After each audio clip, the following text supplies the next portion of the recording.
के लिए गोपाष्टमी की कहानी लेकर आए हैं। गोपाष्टमी के दिन गौ माता की पूजा करना शुभ माना जाता है। इस दिन गौ माता की रोली, अक्षत, पुष्पमाला, मौली, जलेबी से पूजा करें और गौ माता को हरी घास खिलाकर उनकी परिक्रमा लगाएं। चलिए दोस्तों, अब शुरू करते हैं हमारी आज की कहानी।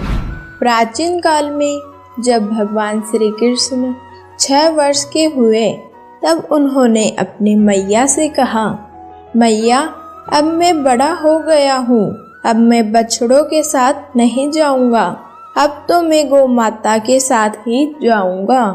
ऐसा कहते हुए भगवान श्री कृष्ण ने माँ यशोदा से जिद कर ली। तब माँ यशोदा ने नंद बाबा पर बात टालते हुए कहा, अच्छा चले जाना, लेकिन एक बार अपने बाबा से इसकी अनुमति ले लो, फिर चले जाना। इस पर भगवान नंद बाबा के पास गए और कहने लगे, बाबा, अब मैं बड़ा हो गया हूँ, इसलिए अब मैं गौ माता के साथ जाऊँगा।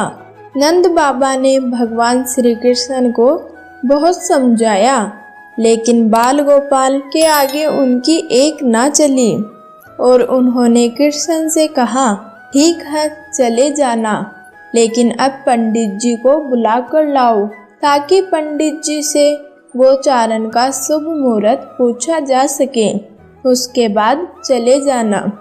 लड्डू गोपाल गैया चुराने की उत्सुकता के साथ दौड़ते हुए पंडित जी के पास पहुंच जाते हैं और पंडित जी से कहते हैं, पंडित जी, आपको नंद बाबा ने गोचारण का शुभ मुहूर्त देखने के लिए बुलाया है। आप आज शुभ मुहूर्त बता देना। अगर आप ऐसा करेंगे तो मैं आपको खूब सारा माखन चुरा कर दूंगा। पंडित जी बाल गोपाल की इतनी प्यारी बातें सुनकर मुस्कुराने लगे और नंद बाबा के पास गए और बार बार अपना पंचांग देखकर गणना करने लगे।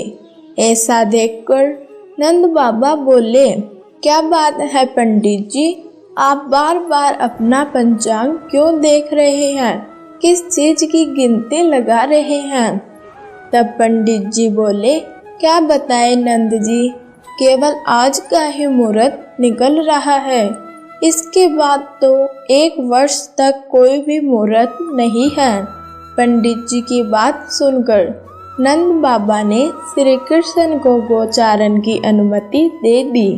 नंद बाबा की बात सुनकर श्री कृष्ण बहुत खुश हुए।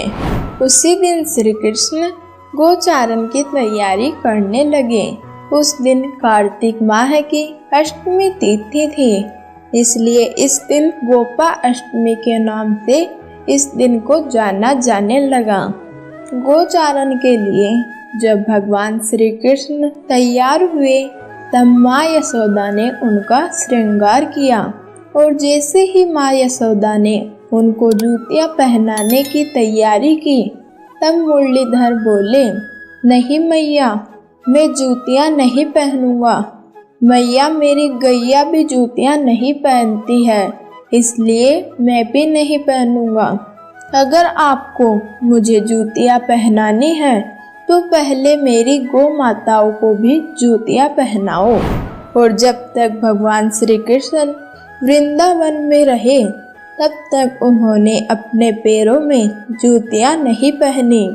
आगे आगे गौ माता, उनके पास उनके बछड़े और पीछे पीछे मुरलीधर और उनके पीछे ग्वाले उनका गुणगान गाते हुए वन में पहुंच गए। उसी दिन से श्री कृष्ण को गोपाल कहा जाने लगा। श्री कृष्ण के पैरों से वह वन हरा भरा हो गया। रंग बिरंगे फूलों से वह वन स्वर्ग के समान सुसज्जित हो गया।